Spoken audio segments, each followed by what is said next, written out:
पाहतोय की सुप्रियाताई सुळे पाहतोय की मराठा आंदोलकांनी अडवलेले आपल्याला पाहायला मिळते। मराठा आंदोलक जे आहेत ते आक्रमक झालेले आहेत। मनोज जरांगे यांना भेटून सुप्रियाताई जे आहेत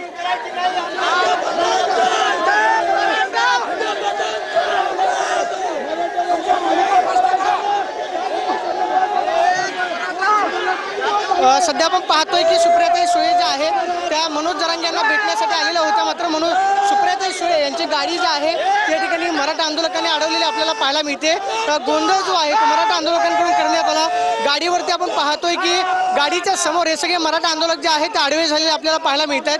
कोणत्याही परिस्थितीमध्ये आम्ही सुप्रियाताईंना जाऊ देणार नाही अशा पद्धतीचा आक्रमक पवित्रा घेतलेला आहे।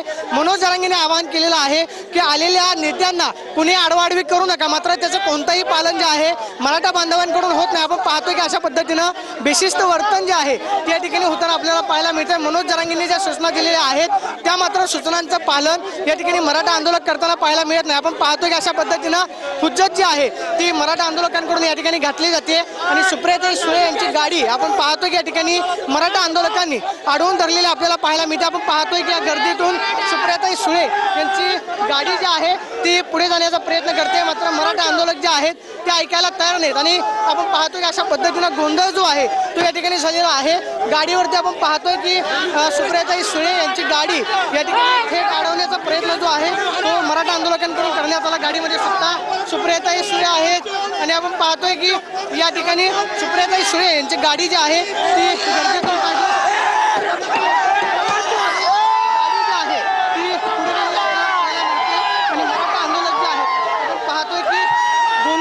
पाहायला मिळतात। मनोज जरांगेंनी केलेलं आवाहन त्याला मात्र हरता जो आहे तो मराठा आंदोलकांकडून फासला जातोय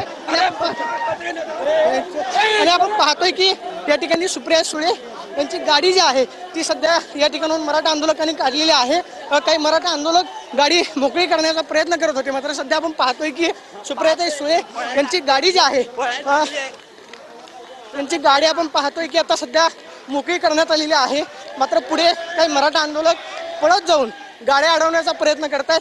मात्र सध्या आपण पाहतोय की सुप्रियाताई सुळे या गाडीमध्ये एकट्याच होत्या आणि मराठा आंदोलकांनी बाहेर गोंधळ जो आहे तो मात्र गोंधळ करण्याचा प्रयत्न केला आणि सध्या आपण पाहतोय की गाडी जी आहे त्यांना अडवण्याचा प्रयत्न केला। या ठिकाणी मराठा आंदोलकांकडून जी गाड्या अडवण्यात आलेली होती ती मात्र गाड्या आपण पाहतोय की आता काढलेल्या आहे। पुढे जाऊन मराठा आंदोलक जे आहेत ते गाड्या अडवताना आपल्याला पाहायला मिळते।